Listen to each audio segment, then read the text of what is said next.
Morning friends, இது உங்கள் friends bulls academy. Daily கண்ட பஸ்ஸில் இன்றைக்கி என்ன பார்க்க போகிறோம் அப்படின்னா 18 ஜூன் 2024 செவ்வாய்க்கிழமை இன்றைக்கி கண்ட பஸ் தான் பார்க்க போகிறோம். இதுக்கு முன்னாடி பார்த்திங்கன்னா நம்ம டெய்லி கண்ட பஸ் வீடியோ அப்லோட் பண்ணியிருக்கோம். பார்க்காதவங்க பார்த்து நோட்ஸ் வச்சுக்கோங்க. அது மட்டும் இல்லாமல் பார்த்திங்கன்னா நம்ம சேனல் சப்ஸ்கிரைப் பண்ணுங்கள், சப்போர்ட் பண்ணுங்கள், முடிஞ்சவங்க ஃப்ரெண்ட்ஸ்லாம் ஷேர் பண்ணுங்கள். வாங்க ஃப்ரெண்ட்ஸ், இன்றைக்கி கண்ட பஸ் பார்த்துடலாம். ஊரக பகுதியில் பார்த்திங்கன்னா மக்களுடன் முதல்வர் அப்படின்ற ஒரு திட்டத்தை தொடங்க இருக்கிறாங்க. எப்போ அப்படின்னா ஜூலை 15 செப்டம்பர் 14 வரைக்கும். அதாவது பார்த்திங்கன்னா பொதுமக்கள் அதிகமாக அணுகும் அரசு துறை சார்ந்த கோரிக்கைகளை அடையாளம் காணப்பட்டு அவற்றை தீர்க்கிறதுக்காக தான் பார்த்திங்கன்னா இந்த திட்டத்தை செயல்படுத்துகிறாங்க. சரிங்களா? அடுத்து பார்த்திங்கன்னா இது வேணுங்கிற யூஸ் பண்ணிக்கோங்க. அதாவது பார்த்திங்கன்னா இலவச தையல் இயந்திரம் கொடுக்குறாங்க. சமூக நலன் மற்றும் மகளிர் உரிமைத்துறை மூலம் பார்த்திங்கன்னா சத்தியவாணி முத்து அம்மையார் நினைவு இலவச தையல் இயந்திரம் பெற பார்த்திங்கன்னா இ சேவை மையத்தில் நம்ம அப்ளை பண்ணியிருக்கணும் அப்படின்னு சொல்லிட்டு காஞ்சிபுரம் டிஸ்ட்ரிக்டோட கலெக்டர் சொல்லியிருக்காரு. காஞ்சிபுரத்தில் இருக்கவங்க யாராவது இந்த வீடியோ பார்த்துருந்தீங்க அப்படின்னா அப்ளை பண்ணுங்கள். இதுக்கு நீங்கள் என்ன பண்ணிருக்குன்னா, அதாவது பார்த்திங்கன்னா வயது பார்த்திங்கன்னா 20லேருந்து 40 வயசு இருக்கும் வேணும். ஆண்டு வருமானம் பார்த்திங்கன்னா 72,000க்கு அதிகமாக இருக்கக்கூடாது. அரசு பதிவு பெற்ற தையல் பயிற்சி நிறுவனத்தில் பார்த்திங்கன்னா குறைஞ்சது 6 மாதம் ட்ரைனிங் எடுத்துருப்பீங்க இல்லையா, அந்த சர்டிஃபிகேட்டையும் இணைச்சி அனுப்புனா போதுமானது. சரிங்களா? வேணுங்கிறவங்க யூஸ் பண்ணிக்கோங்க. நான் இது கட் பண்ணி நம்மளுடைய ஃப்ரெண்ட்ஸ் போலீஸ் அகாடமி அப்படின்ற டெலிகிராம் சேனலில் போடுறேன், யூஸ் பண்ணிக்கோங்க. அடுத்தது பார்த்திங்கன்னா 2011 மக்களவை கணக்கெடுப்பின்படி பார்த்திங்கன்னா 121 கோடி மக்கள் பார்த்திங்கன்னா 2.68 கோடி பேர், அதாவது 2.23% பேர் பார்த்திங்கன்னா மாற்றுத்திறனாளிகளாக இருக்கிறாங்க. சரிங்களா? நடந்து முடிந்த 18வது மக்களவைத் தேர்தலில் பார்த்திங்கன்னா பெண் உறுப்பினர்கள் எண்ணிக்கை குறைஞ்சிருக்குது. தேர்தலில் 8387 பேர் போட்டிட்டாங்க. இதில் பார்த்திங்கன்னா 797 பேர் பெண்கள். இதில் 74 பேர் மட்டும்தான் பார்த்திங்கன்னா வெற்றி பெற்றிருக்காங்க. சென்ற மக்களவையில் பார்த்திங்கன்னா 78 பேர் வெற்றி பெற்றாங்க. இந்த டைமில் பார்த்திங்கன்னா 4 பேர் கம்மியாக தான் வெற்றி பெற்றிருக்காங்க. இது மொத்த எம்பிக்களில் பார்த்திங்கன்னா இவங்களோட எண்ணிக்கை வெறும் 14% தான். ஓகேங்களா?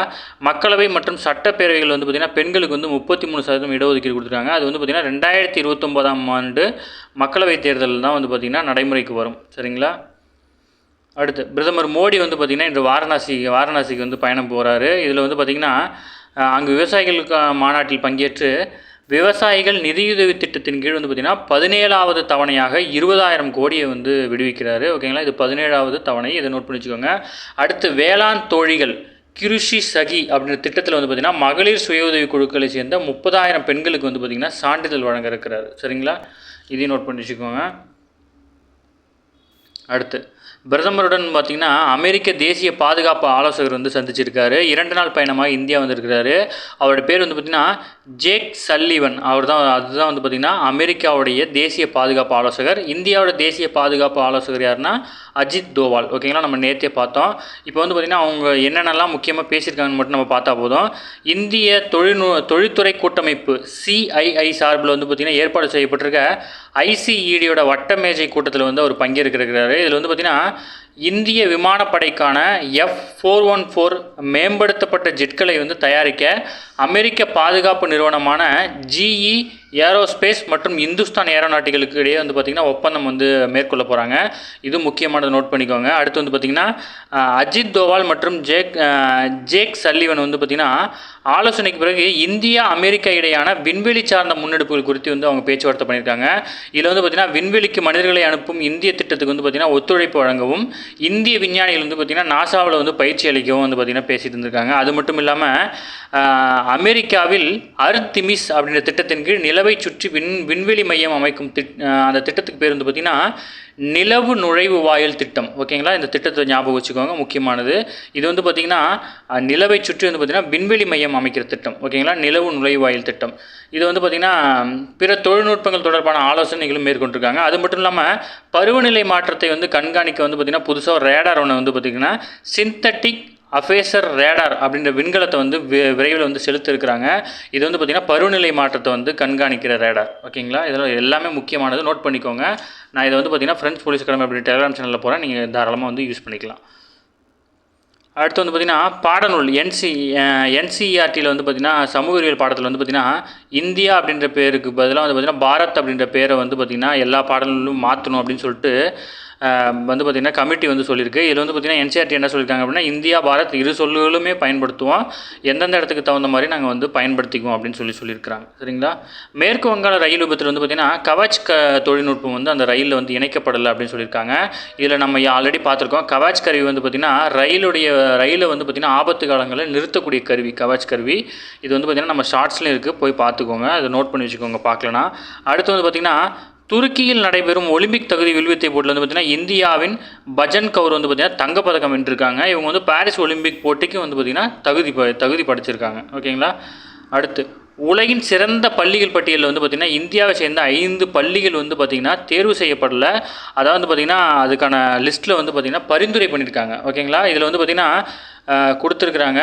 அதாவது பார்த்திங்கன்னா மத்திய பிரதேசத்தில் 2 பள்ளிகளும், மகாராஷ்டிரம், தமிழ்நாடு மற்றும் தில்லி யூனியன் பிரதேசத்துலேருந்து தலா 1 பள்ளிகள் என மொத்தம் 5 பள்ளிகள் வந்து பார்த்திங்கன்னா செலக்ட் ஆகிருக்கு. இதில் வந்து பார்த்திங்கன்னா இன்னும் ஃபைனல் லிஸ்ட்டு வரல. ஃபைனலில் வந்து எந்தெந்த ஸ்கூல் வருது அப்படின்னு தெரியல. இதில் வந்து பார்த்திங்கன்னா சமூக முன்னேற்றத்துக்கு சிறந்த பங்களிப்பை வழங்கிய பள்ளிகளை தேர்வு செய்து பிரிட்டனை சேர்ந்த T4 கல்வி நிறுவனம் வந்து பார்த்திங்கன்னா உலகின் சிறந்த பள்ளிகளுக்கான விருது வந்து வழங்குறாங்க. அந்த வகையில் வந்து பார்த்திங்கன்னா சுற்றுச்சூழல் மேம்பாடு நடவடிக்கை, புதிய கண்டுபிடிப்புகள், ஆரோக்கியமான வாழ்வாதரவு, சமூக ஒன்றிணைப்பு மற்றும் துன்பங்களை வெல்லும் வழி ஆகிய 5 பிரிவுகளின் பிரிவு வந்து பார்த்திங்கன்னா கொடுக்குறாங்க.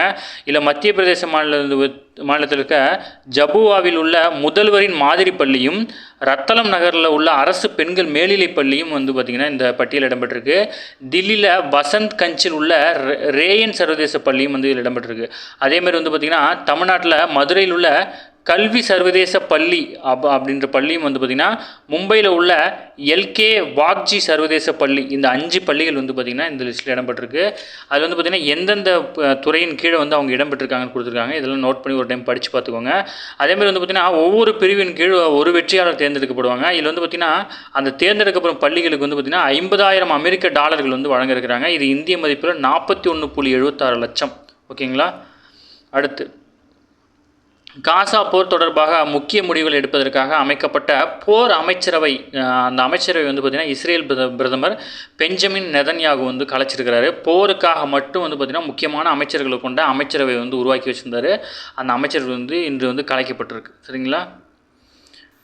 அடுத்து பொற்பனை கோட்டையில் வந்து பார்த்திங்கன்னா 2ஆம் கட்ட அகழாய்வு வந்து நடத்துகிறாங்க. இதில் வந்து பார்த்திங்கன்னா பொற்பனை கோட்டை எங்கே இருக்குன்னு தெரிஞ்சுக்கோங்க. முக்கியமாக புதுக்கோட்டை. ஓகேங்களா. புதுக்கோட்டையில் சங்ககால மன்னர்களின் கோட்டையாக இருக்கலாம் அப்படின்னு கருதி வந்து பார்த்திங்கன்னா பொற்பனை கோட்டையில் வந்து பார்த்திங்கன்னா தமிழ்நாடு அரசு தொல்லியல் துறைச்சாலையில் வந்து பார்த்திங்கன்னா 2ஆம் கட்ட அகழாய்வு தொடங்கும் பணி வந்து தொடங்க இருக்குது. இதில் வந்து பார்த்திங்கன்னா அந்த பகுதியில் அகழாய்வு செய்ய வேண்டும் என புதுக்கோட்டை மாவட்ட தொல்லியல் ஆய்வுக் கழகம் சார்பில் வந்து பார்த்திங்கன்னா நீதிமன்றத்தில் வந்து வழக்கு தொடரப்பட்டு, அதேமாதிரி வந்து பார்த்திங்கன்னா தமிழ்நாடு திறந்தநிலை பல்கலைக்கழகம் சார்பில் தான் வந்து பார்த்திங்கன்னா 2021 அங்கே வந்து அகழ்வாராய்ச்சி வந்து மேற்கொள்ளப்பட்டிருக்கு.